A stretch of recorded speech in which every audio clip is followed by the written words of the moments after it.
Ich sag mal so, AST, ist es nicht egal, was du beim Endboss droppst, weil letztendlich gehst du ja nur für Waffen rein. Und Waffen ist ja immer ja oder nein. Also, das mit den C-Karten ist ein absoluter Schlag in die Fresse, keine Frage. Ich denke, jeder würde es mehr appreciaten, wenn einfach halt, dann kommt nur ein Drop, aber dafür ist es immer mindestens ein Shining Ori oder so. Bei Shining Ori will eigentlich auch kein Mensch haben. Man könnte es bestimmt umgestalten. Aber letztendlich ist ja alles demotivierend, was keine Waffe ist. Für den Aufwand. Oder nicht? Also ich meine, wer farmt Anku und will keine Waffe? Ich meine, das ist was anderes als Kriton. Kriton zum Beispiel, du gehst fest davon aus, dass du keine Waffe bekommst und hoffst auf Ori oder Brilliant Amethyst, die auch relativ häufig kommen. Bei Behemoth würdest du dich ja nicht mal über einen Brilliant Amethyst freuen eigentlich. Also ich meine, ich verstehe schon, C-Karten, haben wir schon bei Wilds gesagt, vor 2 Jahren, über 2 Jahren, warum droppt der höchste Dungeon im Spiel immer noch C-Karten? Was soll das? Niemand auf dem Level braucht oder will oder was ist der Sinn davon? Ist immer noch so und ich verstehe nicht, warum sie es immer noch machen und ich verstehe nicht, warum die Kritik nicht bei denen ankommt. Also dass C-Karten dann einfach so, also ich meine C-Karten und Cage-Keys sind halt schon so ein absoluter Schlag in die Fresse, das ist, ja. Aber auf der anderen Seite, eine B-Karte ist ja auch nicht besser. Und bei vielen A-Karten, die nur 50 Mio wert sind, ist es ja auch nicht besser. Also ist halt die Frage, was ist die Alternative? Was würdest du wirklich reinpacken? Ich meine, dass nicht jeder Boss garantiert ein Set-Teil oder eine Waffe droppen kann, ist ebenfalls klar. Also was wäre die Alternative, ist die Frage. Also worüber würde man sich nicht langfristig beschweren? Kurzfristig würde man sich natürlich freuen, wenn sie C-Karten rausballern. Ich meine, C-Karten sollten definitiv verschwinden. Ich denke, da ist sich jeder einig.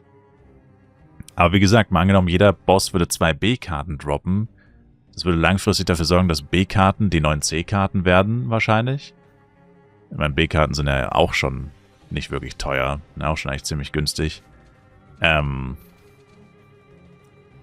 was würde dann, also, was wäre dann der positive Effekt? Der positive Effekt wäre, für 3 Wochen freut man sich, dass man diese ätzenden C-Karten nicht mehr sieht. Und dann regt man sich aber spätestens beim FEC über die B-Karten genauso auf. Und wenn sie das dann ändern würden auf A-Karten, regt man sich über die A-Karten irgendwann auch auf, weil die A-Karten dann ja zwangsläufig stark an Wert verlieren werden. B-Karten das gleiche. Also im Endeffekt ist es schwierig, glaube ich. Deswegen, sage ich mal, finde ich die Argumentation für mich persönlich nicht so schlüssig, dass man jetzt sagt, naja, ich drop 2 C-Karten, deswegen habe ich dann keine Lust, noch einen zweiten Anku-Run zu machen. Ich meine, jeder Drop enttäuscht mich, wenn es keine Waffe ist. Ich weiß nicht, wie viele Anku-Runs ich gemacht habe, kann ich ja nachschauen. Wobei ich aber auch ein paar mit meinem Knight gemacht. Achso, nee, kann ich nicht nachschauen, was Achievement hat. Als ich meine Runs gemacht habe, gab es das Achievement noch nicht, verdammt. Na egal, auf jeden Fall, ich habe auch einige Runs gemacht. Mindestens 10 müssten es gewesen sein. Und ich habe auch keine Waffe gedroppt. Und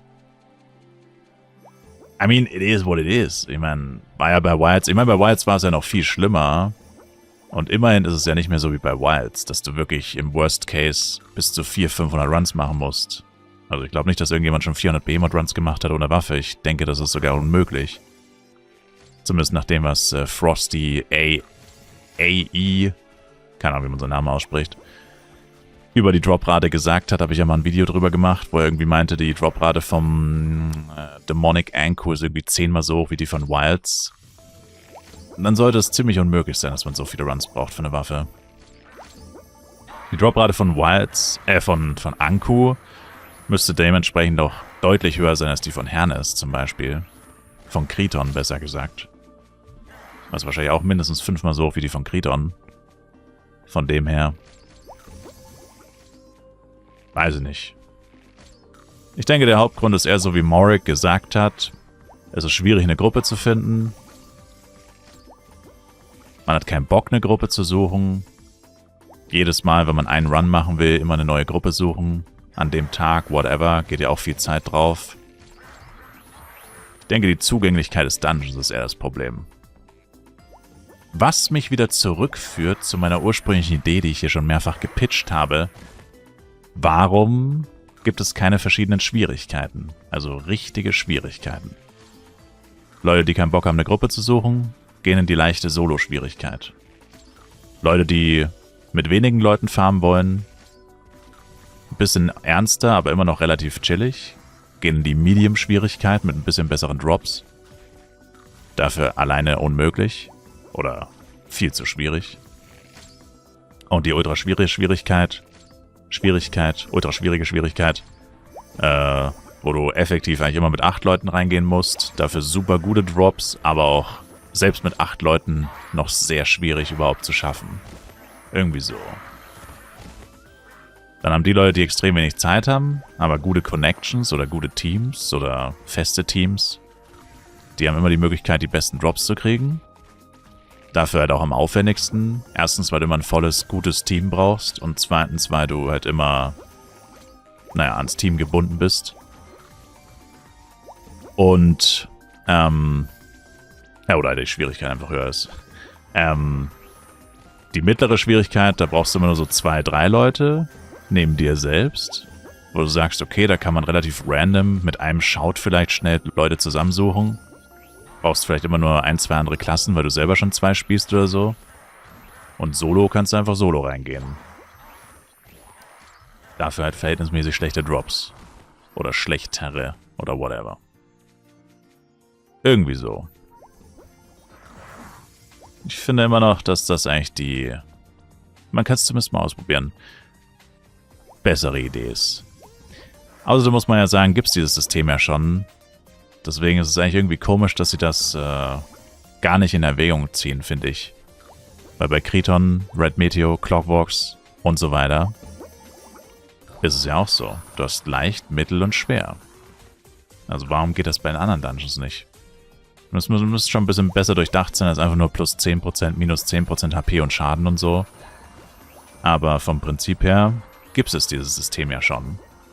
Und grundsätzlich ist das eigentlich schon nice, weil du kannst einen Dungeon halt auch schon herausfordern, wenn du eigentlich noch zu schwach bist, dann machst du ihn halt auf Easy. Weil auf Easy halt schon viel leichter ist als auf schwer. Ist ja eigentlich das Gleiche. Und das System existiert schon. Also, keine Ahnung. Ob das dann Behemoth wirklich beliebter machen würde, keine Ahnung. Aber es ist echt schwer zu sagen, was wollen die Leute dann eigentlich, weil einfach nur die C-Karten zu entfernen, glaube ich jetzt nicht, dass das irgendwas bringen oder ändern würde.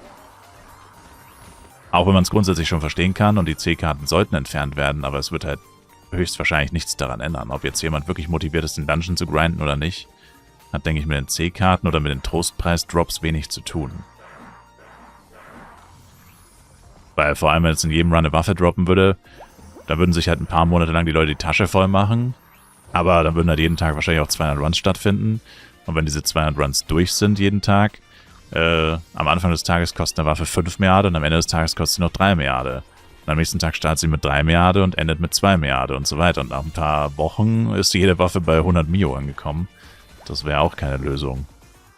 Da wäre der Dungeon nach ein paar Monaten auch wieder tot. Schwierig.